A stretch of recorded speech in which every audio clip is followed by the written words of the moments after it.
चलिए दोस्तों, आज समझते हैं कि उत्तल दर्पण अवतल दर्पण क्या होता है। उसके बाद ये वक्रता केंद्र, ध्रुव, प्रधान अक्ष, ये वक्रता त्रिज्या क्या होता है। बहुत ही आसान है इसको समझने के लिए, दिमाग की नहीं, सिर्फ आपकी आंखों की जरूरत होगी, ठीक ना। तो पहले देखते हैं कि ये गोलीय दर्पण किसे कहते हैं। देखिए, ये गोला हो गया और इसको मान लेते हैं मिरर है, दर्पण है, ठीक ना। तो वैसा गोला जिसमें क्या हो, परावर्तक सतह हो, वैसा गोला जिसमें परावर्तक सतह हो, वो आ जाएगा हमारा गोलीय दर्पण। गोलीय दर्पण जो होते हैं दो भाग में डिवाइड होते हैं। फर्स्ट जो होता है उत्तल और सेकंड जो होता है अवतल, ठीक ना। यहाँ पर इसे दो भागों में काट दिया गया है। देखिए, इस गोले को लेकर इस गोलीय दर्पण जो है, इसको, इसमें परावर्तक सतह है ऐसे, ठीक ना।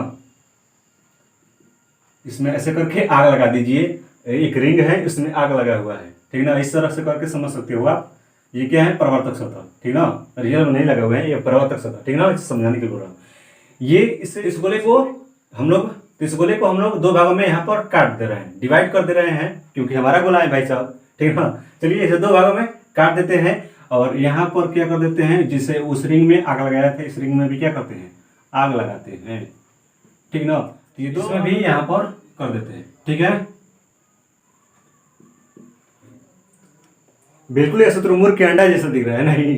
तो चलिए इसे दो भागों में काट देते हैं हम लोग और इसमें आग लगा देते हैं। तो क्या होता है, यानी ये परावर्तक सतह होता है, पीछे की तरफ हम लोग क्या करते हैं, रजतित करते हैं। और ऐनक तो सभी के घर में होता है और उसको अपनी चेहरा को, सुंदर सुंदर ये जो चेहरा है, मुखड़ा को देखने के लिए उसका इस्तेमाल करते हैं। तो आप लोग उस ऐनक के पीछे देखे होंगे, उस ऐनक के पीछे एक परत होता है, बिल्कुल, ठीक ना, बिल्कुल किसी कलर का परत होता है।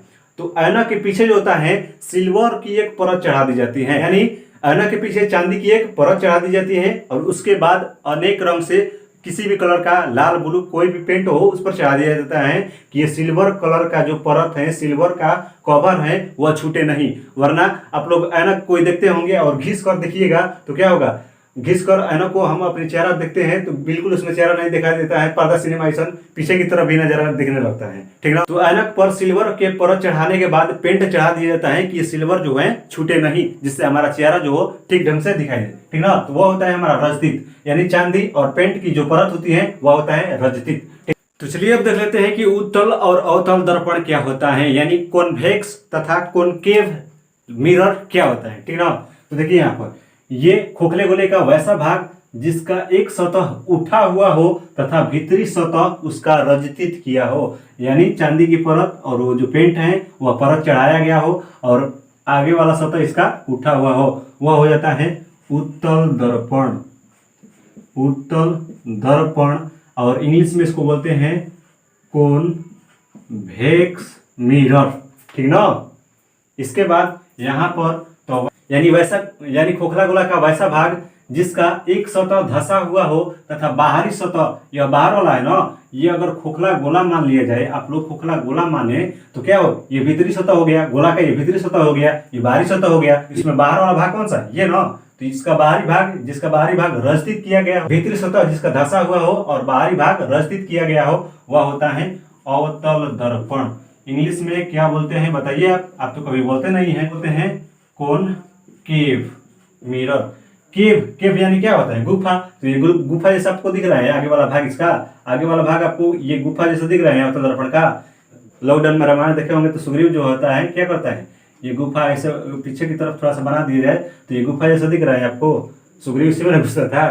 तो ये क्या हो गया, केव से याद रखिएगा, इंग्लिश में याद करना हो, केव यानी अवतल बोल रहा है। और अगर कोई पूछे उत्तल दर्पण क्या होता है, तो वैसा दर्पण जिसका एक तल उठा हुआ हो तथा भीतरी सतह रजतित किया गया हो। अवतल दर्पण किसे कहते हैं, तो जिसका एक तल धसा हुआ हो तथा बाहरी सतह जो है रजतित किया गया हो, ठीक है। इतना तो समझ गए। और समझते हैं कि ये वक्रता केंद्र क्या होता है, सेंटर ऑफ कर्वेचर बोलते हैं इंग्लिश में, ठीक है। तो खोखले गोला, जिस गोले का भाग होता है उसके बीच वाला भाग जो होता है सेंटर ऑफ कर्वेचर यानी वक्रता केंद्र बोला जाता है। इसको सी से सूचित करते हैं, ठीक ना।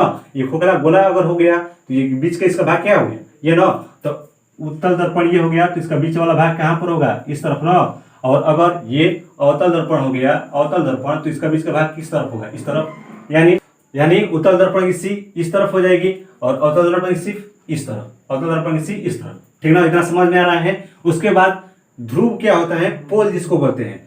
तो हमारा दर्पण का बीच वाला भाग, दर्पण का बीच वाला भाग जो होता है, यानी गोलीय दर्पण का मध्य बिंदु वाला भाग जो होता है ध्रुव कहलाता है, जिसको इंग्लिश में पोल बोलते हैं, पी से सूचित करते हैं। उत्तल दर्पण का ये ध्रुव हो गया, अवतल दर्पण का ये ध्रुव। यहाँ पर समझते हैं तो ये हो गया बीच वाला पार्ट, ये हो गया बीच वाला पार्ट पोल, ध्रुव, ठीक है ना। उसके बाद यहाँ पर प्रधान अक्ष या प्रिंसिपल एक्सिस देखते हैं, तो ये ध्रुव और वक्रता केंद्र, ध्रुव तथा वक्रता केंद्र के बीच खींची जाने वाली रेखा जो होती है प्रधान अक्ष या प्रिंसिपल एक्सिस बोला जाता है। यहाँ पर देखिए ये है उत्तल दर्पण का, यहाँ पर अवतल दर्पण का है ये, ठीक है। पोल और सेंटर ऑफ कर्वेचर के बीच खींचा गया रेखा जो होता है प्रिंसिपल एक्सिस होता है। उसके बाद तो ये 4 नंबर समझ जाते हैं कि वक्रता त्रिज्या क्या होता है, रेडियस ऑफ कर्वेचर, इसको इंग्लिश में बोला जाता है। तो देखिए तो गोलीय दर्पण के मध्य बिंदु से उसकी सतह पर खींची गई कोई भी रेखा जो होती है त्रिज्या कहलाती है। और इसकी सबसे बड़ी त्रिज्या कौन सी होती है, एक वृत्त की सबसे बड़ी त्रिज्या कौन सी होती है, आपको याद होगा, मत पढ़ते होंगे तो बताइएगा नीचे, ठीक है ना। अगर कोई पूछे अवतल दर्पण क्या होता है, तो जिसका एक तल उठा हुआ हो तथा भीतरी सतह रस्तित किया गया हो। अवतल दर्पण किसे कहते हैं, तो जिसका बाहरी सतह रस्तित किया गया हो तथा एक सतह जो है धंसा हुआ हो, वो हो जाएगा अवतल। उत्तल को कॉनकेव बोलते हैं, उत्तल को कॉन्वेक्स बोलते हैं, ठीक है ना। उसके बाद ये वक्रता केंद्र क्या होता है, तो गोलीय दर्पण जिस गोले का भाग होता है इसके केंद्र को वक्रता केंद्र बोलते हैं, सेंटर ऑफ कर्वेचर इंग्लिश में। ध्रुव क्या होता है, तो गोलीय दर्पण के मध्य बिंदु जो होता है उसका ध्रुव बोलते हैं, इसको इंग्लिश में पोल बोलते हैं, सूचित करते हैं। उसके बाद प्रधान अक्ष या प्रिंसिपल एक्सिस क्या होता है, यानी ध्रुव और वक्रता केंद्र के बीच खींची गई रेखा जो होती है प्रधान अक्ष या मुख्य अक्ष बोली जाती है। उसके बाद दर्पण के मध्य बिंदु से उसकी सतह पर खींची गई रेखा जो होती है वक्रता त्रिज्या, यानी गोलीय दर्पण की त्रिज्या ही वक्रता त्रिज्या कहलाती है, centre of radius of curvature कहलाती है, ठीक है ना। इसे समझ जाइए। उसके बाद बताएंगे कि कहां पर वस्तु रहे तो कहां पर प्रतिबिंब बनेगा उत्तल दर्पण या अवतल दर्पण में, एक शानदार ट्रिक के द्वारा खत्म करेंगे हम इसे, ठीक है ना। बहुत ही आसान है ये सब।